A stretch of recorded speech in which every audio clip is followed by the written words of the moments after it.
오늘 45장의 말씀, 바룩이라는 사람이 나오는데 그 바룩에게 하나님께서 그런 말씀을 하시는 거예요. 네가 어디로 가든지 네 모든 발걸음에 내가 함께 할 거다라고 말씀하십니다. 이 바룩에게 하시는 하나님의 위로와 말씀이 오늘 여러분에게도 하나님이 말씀하시고 또 위로 주심을 믿으시기 바랍니다. 오늘 예레미야 45장의 말씀은 바로 앞장인 44장에서부터 이어지는 말씀은 아니에요. 이 연대기 순으로 시간 순으로 이렇게 쭉 되긴 하지만 45장은 44장 이후에 이어지진 않습니다. 45장부터 마지막 장까지의 내용은 순서적으로는 44장 뒤에 있지만 사실은 앞선 사건들을 다루고 있어요. 오늘 45장은 36장의 내용과 이어지게 됩니다. 바룩이라는 사람을 위로하신 하나님의 말씀을 기록하고 있는데요. 혹시 여러분 예레미야서에 등장하는 바룩이라는 사람 기억하십니까? 바룩이라는 사람은 어떤 사람이었느냐면 서기관이었어요. 하나님의 말씀을 기록하는 사람이었습니다. 이 바룩은 예레미야 선지자가 불러주는 하나님의 말씀을 기록했던 사람이에요. 예레미야 36장 4절의 말씀을 우리 화면에 띄워주시고 같이 한번 읽겠습니다. 시작.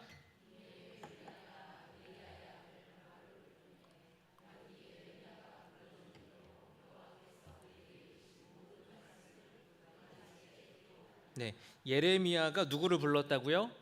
바룩을 불렀어요.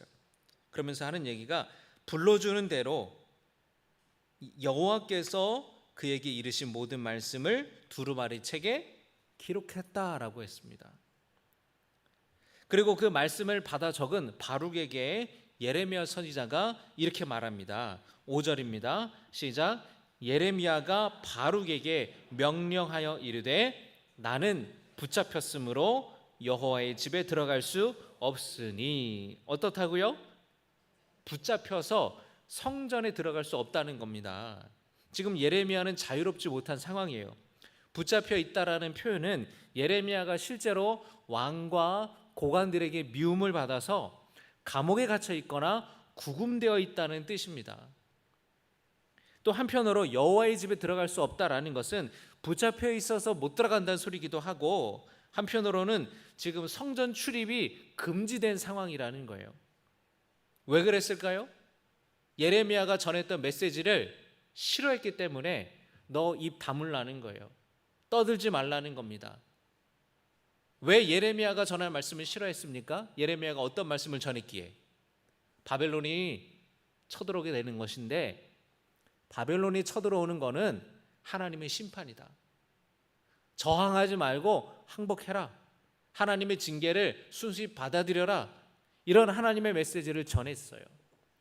나라가 다른 나라에 의해서 침략당하고 있는데 예언자가 그런 소리를 하니 왕이나 신하들이 그 이야기를 듣기 좋아했겠습니까? 국민들을 두려움에 빠뜨리고 불안에 빠뜨리고 군사들의 사기를 떨어뜨리고 너 매국노 아니냐고 배신자라고 배반자라고 예레미야 선지자를 싫어했단 말이에요. 그래서 지금 예레미야 선지자가 하나님의 말씀을 전할 수 없는 상태였습니다. 하나님의 말씀을 백성들에게 전할 수 없는 그런 상황에서 예레미야는 하나님이 주신 말씀을 바룩에게 전했고 그 말씀을 받아 적었던 이 바룩에게 부탁을 했던 거예요. 6절의 말씀을 같이 읽겠습니다. 6절입니다. 시작. 너는 들어가서 내가 말한 대로 두루마리에 기록한 여호와의 말씀을 금식일에 여호와의 성전에 있는 백성의 귀에 낭독하고. 자, 여기까지 볼게요. 너는 들어가서 어디로 가라는 거예요? 성전에 들어가서 내가 말한 대로 두루마리에 기록한 여호와의 말씀을 여호와의 성전에 있는 백성의 귀에 어떻게 하라고요? 낭독하라는 건 무슨 뜻이에요? 공개적으로 소리내어서 읽으라는 거죠. 하나님의 말씀을 전하라는 거예요. 유다 모든 성읍에서 온 자들의 귀에도 낭독하라. 그렇게 예레미야가 바룩에게 부탁을 합니다. 그래서 이 바룩이 예레미야 대신 예루살렘 성전으로 가서 두루마리에 적힌 자신이 기록한 하나님의 말씀을 백성들 앞에 읽었어요. 그 내용은 오늘 45장에는 없지만 어떤 내용이었을까요? 지금 여러분의 조상들이 지었던 죄로 인해 어떤 죄예요? 우상 숭배하고 그리고 사회의 악과 불의들을 고치지 않고 이 사회가 부패하도록 방치한 왕과 고관들과 귀족들과 권력층, 지배층 그리고 모든 백성들 할 것 없이 모두가 다 하나님이 가증하게 여기는 일들을 저질렀기 때문에 하나님께서는 노하기를 더디하셔서 하나님께서는 지금까지 참으셨지만 이제는 바벨론을 하나님의 심판의 도구로 사용하셔서 이 땅에 징계하실 겁니다. 그 메시지를 전한 거예요. 그러니까 여러분 이 얘기를 고관들이 성전 안에 있는 사람들이 백성들이 다 듣고 고관들이 다 들었습니다. 분위기가 심상치 않아요. 그래서 이 고관들이 바룩을 부릅니다. 왜냐하면 그는 서기관이었잖아요. 이런 일을 하는 사람이 아니었다고요. 이복에 지금 자네가 지금 무슨 얘기를 하는 건가? 자초지정을 좀 얘기해 보게나. 그러니까 이 바룩이라는 사람이 고관들 또 다른 서기관들에게 이야기를 하는 거예요. 예레미야가 하나님께 받은 말씀을 불러줬고 자신이 그거를 기록했다는 거예요. 그리고 예레미야가 부탁을 해서 예레미야 대신 내가 성전에 와서 그 하나님의 말씀을 전한 겁니다. 그러자 이 신하들이 아주 심각해졌어요. 이 이야기가 왕의 귀에 들어가면 큰일 난다라는 거예요. 그런데 이 이야기를 넘어갈 수가 없습니다. 왕에게 보고하지 않을 수가 없어요. 신하들은 이 바룩에게 빨리 가서 예레미야와 몸을 피하라고, 몸을 숨기라고 그렇게 이야기를 해요. 보고를 받은 이 여호야김 왕은 하나님의 말씀을 겸허하게 듣고 회개하기보다는 그 바룩이 기록한 두루마리를 당장 가지고 오라는 거예요. 그러면서 서기관이 그 말씀을 서너 쪽 낭독할 때마다 그걸 칼로 베어서 불에 태워버렸어요. 참 여러분 굉장한 어떻게 보면은 신성모독과 같은 참 일이 불의한 일을 저지르고 말았죠. 그 아버지가 요시야 왕이었어요. 요시야 왕이 어떤 왕이었습니까? 성전을 수리하다가 발견한 율법책을 읽고 그가 옷을 찢고 회개했어요. 성전에 숨겨져 있던 성전에 있었던 그 율법책은 신명기 말씀이었는데 내가 마음을 다해 뜻을 다해 힘을 다해 여호와 하나님을 사랑하라는 그 핵심적인 하나님을 경외하는 그 말씀이 적혀져 있는 율법이었습니다. 그 얘기를 듣고 요시야 왕은 옷을 찢었어요. 회개의 의미죠.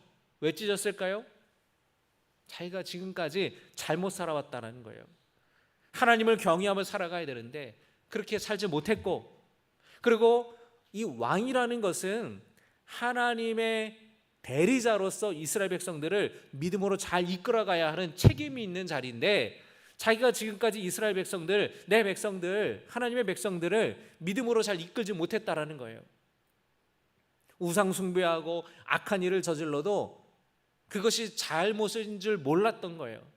그래서 이 요시야 왕이 회개했습니다. 그리고 백성들과 함께 더불어서 모든 우상들을 다 철폐하고 우리가 하나님만 잘 섬기자고 언약을 맺었어요. 그 요시야를 하나님이 너무나 기뻐하셨습니다. 근데 그 아들이 바로 여호야김이에요. 아버지는 하나님의 말씀을 듣고 자기 옷을 찢으면서 회개했는데 아들은 하나님의 말씀을 듣고 회개하기는커녕 그 말씀을 찢어서 불에 태워버렸다라는 거예요.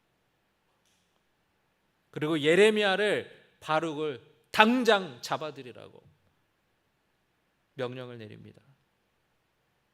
여기까지가 예레미야 36장의 이야기예요. 45장 오늘 함께 보신 말씀은 바로 그 말씀과 이어지는 장면입니다. 여러분 상황이 지금 이렇게 됐어요. 바룩의 마음이 어떨까요? 바룩의 마음. 바룩이 이렇게 바룩의 마음을 3절의 말씀을 보면 우리가 알 수가 있습니다. 예레미야 45장 3절의 말씀을 우리 같이 읽겠습니다. 시작. 내가 일찍이 말하기를 화로다. 여호와께서 나의 고통의 슬픔을 더하셨으니 나는 나의 탄식으로 피곤하여 평안을 찾지 못하도다. 바룩은 절망으로 탄식했습니다. 화로다. 그 표현, 이 표현은 유대인들이 깊은 절망 중에 했던 관용적인 표현이에요. 화가 있으리라. 화로다. 나에게 화로다. 이게 무슨 표현입니까? 아이고, 나 이제 완전히 망했구나. 나는 이제 끝장났다. 나는 쫄딱 망했구나. 이런 표현이에요. 마음 깊은 곳에서부터 이 바룩이 절망 가운데 탄식하고 있습니다. 그러면서 하는 얘기가 여호와께서 나의 고통에 슬픔을 더하셨다. 고통스럽다. 근데 거기에 슬픔이 더해졌다라는 거예요. 나는 나의 탄식으로 피곤하여 평안을 찾지 못하도다라고 이야기를 합니다. 여기서 여러분이 고통이라는 말은 육신적인 고통만 의미하는 게 아니에요. 내면의 고통, 영적인 고통도 표현하는 것입니다. 왜 바룩이 영적으로 고통스러웠을까요? 왜 육신적으로 고통스러웠다고 이야기하며 절망 가운데 탄식한지 아십니까? 하나님께서 바벨론을 통해 남유다를 심판하신다라는 말씀을 바룩이 전했어요. 그런데 그 이야기를 사람들이 받아들였습니까? 안 받아들였습니까? 안 받아들였어요. 거부당했다고요. 그리고 왕은 심지어 그 자신이 바룩이 받아 적은 그 하나님의 거룩하신 말씀을 찢어버리고 칼로 베어버리고 불에 태워버렸어요. 회개하지 않고 돌이키지 않는 왕과 신하들과 백성들의 모습을 보며 바룩이 절망한 거예요. 두 번째로 바룩이 왜 고통스러웠느냐? 그는 그저 하나님의 말씀에 순종했을 뿐인데 예레미야의 부탁을 들어서 예레미야가 들은 하나님의 말씀을 그가 받아 적고 예레미야 부탁을 받아서 백성들 앞에 성전에 들어가서 말했을 뿐인데 그가 한 것이라고는 하나님의 말씀에 순종한 것 뿐인데 돌아온 건 뭐예요? 생명의 위협이었다라는 거예요. 여호야김 왕이 분노하여 바룩과 예레미야를 잡아들이라고 명하지 않았습니까? 그래서 이 바룩은 지금 도망자 신세가 됐고 고통 가운데 있는 겁니다. 세 번째로는 남유다에 곧 들이닥칠 무서운 심판이 그는 두려웠어요. 예레미야가 받은 하나님의 말씀, 남유다에 임하게 되는 하나님의 심판에 대해 무서운 말씀을 바룩이 기록했잖아요. 그리고 그걸 백성들에게 선포했잖아요. 그런데 회개하지 않는 거예요. 요나가 니느웨 가가지고 회개하라고 했을 때는 이방인이었지만 니느웨 사람들이 다 회개하고 그 성이 난리를 피할 수 있었는데 지금 유다 백성들은 그 말씀을 거부하고 회개하지 않는 모습을 보며 이 땅에 지금 진짜 하나님의 진노가, 하나님의 무서운 심판이 임하겠구나. 그 앞으로 벌어질 일에 대해서 안타까움과 슬픔이 바룩을 짓눌렀다라는 겁니다. 그럼 바룩에게 하나님이 이렇게 말씀하십니다. 4절의 말씀을 보겠습니다. 4절입니다. 시작.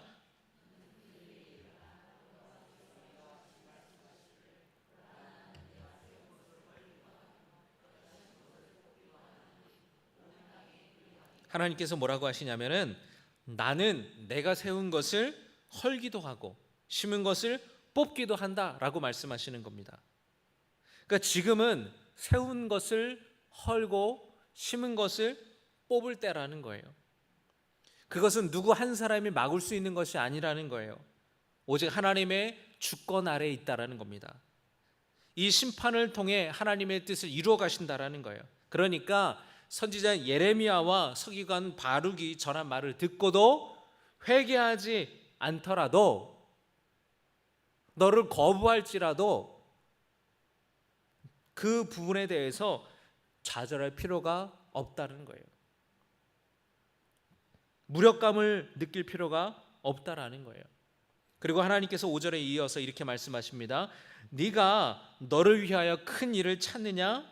그것을 찾지 말라. 보라, 내가 모든 육체에 재난을 내리리라. 그러나 내가 가는 모든 곳에서는 내가 너에게 내 생명을 노량물 주듯 하리라. 여호와의 말씀이니라. 또 이어서 하나님이 말씀하시는 겁니다. 여러분 5절 따라합니다. 내가 너를 위하여 큰 일을 찾느냐? 너를 위해 큰 일을 찾느냐? 그거 찾지 말아라. 이렇게 말씀하셨어요. 내가 모든 육체에 재난을 내리리라 말씀하셨습니다. 여러분 여기서 큰 일이란 뭘 말하는 걸까요? 그것은 심판을 피하는 일이에요. 바룩은 두려웠습니다. 바벨론이 쳐들어와서 예루살렘을 함락한다면 자신의 가문도 끝나고 자기 목숨도 위태로워질 게 뻔하잖아요. 그래서 바룩은 이 심판을 피하기 위해서 뭔가 하려고 애썼어요. 그러나 하나님의 심판은 하나님 손에 달려 있다라는 거예요. 바룩이 어떻게 할 수 있는 것이 아니라는 겁니다. 그래서 하나님이 뭐라고 말씀하십니까? 그것을 찾지 말아라. 내가 모든 육체에 재난을 내리리라. 그런데 여러분 여기까지만 하나님이 말씀하셨다면 바룩은 위로를 받지 못했을 거예요.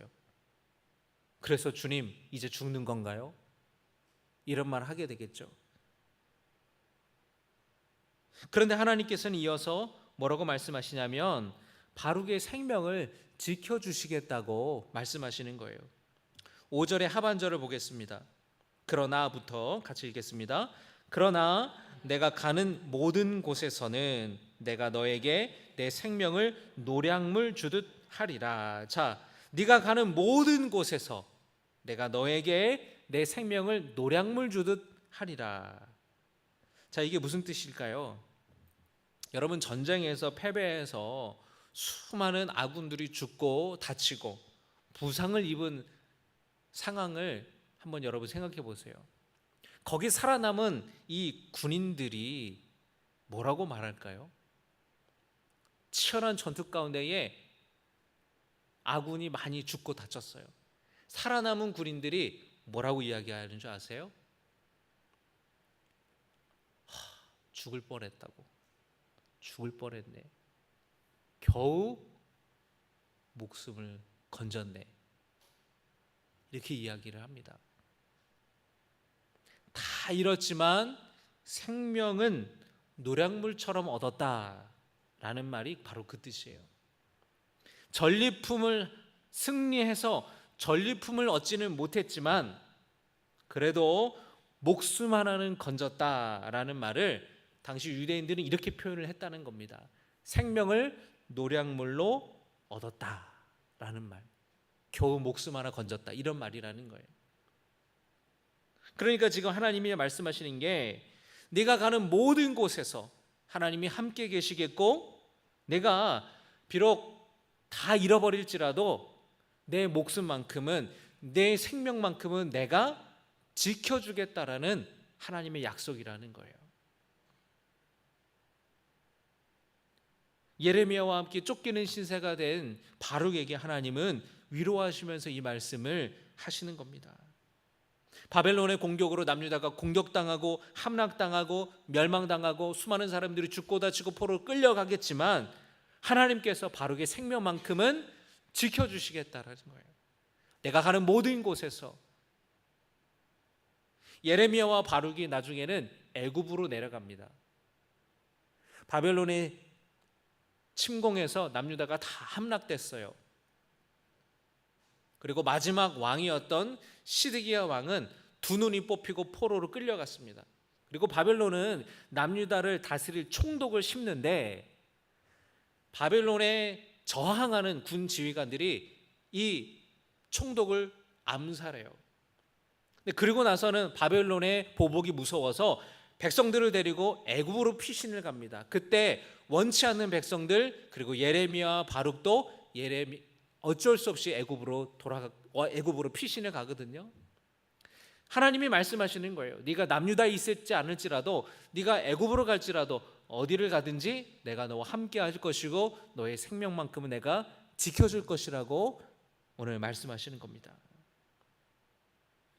여러분, 하나님께서 바룩에게 말씀하신 것처럼 오늘 여러분에게도 말씀하심을 믿으시기 바랍니다. 우리 힘으로 애써서 하나님의 뜻을 바꾸려 하기보다는 하나님의 주권을 인정하고 내가 가는 모든 길에서 내 생명을 지켜주시는 하나님을 의지하시기를, 하나님을 붙드시기를 주님의 이름으로 축복합니다. 우리도 바룩처럼 하나님의 뜻에 순종했지만 어려움 당할 때가 있죠. 열심히 복음 전하라는 사명 가지고 전도 나갔는데 사람들이 거부하고 오히려 사람들의 비판을 받을 때가 있습니다. 그런데 하나님은 그런 사람들을 위로하세요. 성경에 보면은 하나님의 뜻에 순종하고 하나님의 사명을 감당하면서 어려움 당한 사람들이 참 많습니다. 그런데 공통점은 하나님이 그들과 함께 하셨고 하나님이 그들을 위로하셨다라는 거예요. 엘리야 선지자가 여러분 우상을 숭배하는 바알 선지자들과 맞서 싸웁니다. 그런데 엄청난 그런 승리를 거두게 되지만 이세벨의 미움을 받아 생명의 위협을 받고 도망자 신세가 돼요. 하나님께서 그와 함께 계셔서 까마귀를 통해 그를 먹이시고 위로하시잖아요. 다윗도 마찬가지입니다. 하나님께서 다윗을 야수로부터, 맹수로부터 지켜주시고 골리앗으로부터 지켜주시고 사울 왕으로부터 지켜주세요. 그는 자기 손으로 사울 왕을 죽이지 않았습니다. 그건 하나님의 손에 달려있는 문제라는 거예요. 그 하나님께서 다윗을 죽지 않게 그 다윗의 생명을 눈동자와 같이 지켜주시잖아요. 여러분, 그 하나님을 믿고 의지하시기를 주님의 이름으로 축복합니다. 믿음으로 살다가 어려움 당하고 낙심한 성도들을 하나님은 불쌍히 여기시고 함께하게 하시겠다고 위로하시고 그 생명을 지켜주겠다고 주님이 약속하세요. 여러분이 약속을 붙드시기를 바랍니다. 하나님은 요셉을 지켜주셨고 다윗을 지켜주셨고 그리고 오늘 바룩을 지켜주셨어요. 하나님은 여러분도 지켜주십니다.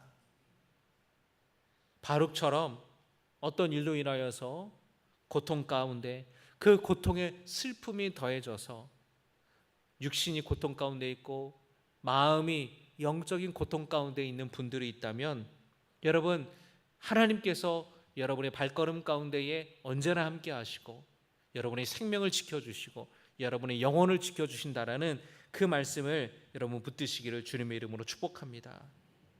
예레미야서 앞에 보면 이사야서가 나오잖아요. 이사야도 참 하나님의 일을 하다가 고난을 많이 당했어요. 그러나 하나님께서는 그 이사야를 위로하여 주셨고 그 이사야와 함께 하신다고 주님이 말씀하십니다. 여러분, 오늘 이 말씀을 기억하면서 바룩에게 하신 말씀, 이 위로와 이 약속을, 그 약속이 여러분에게도 있다라는 것을 붙드시기를, 그리고 능력의 주님을 바라보는 믿음의 눈으로 주님을 바라보며 주님을 의지하시기를 주님의 이름으로 축복합니다.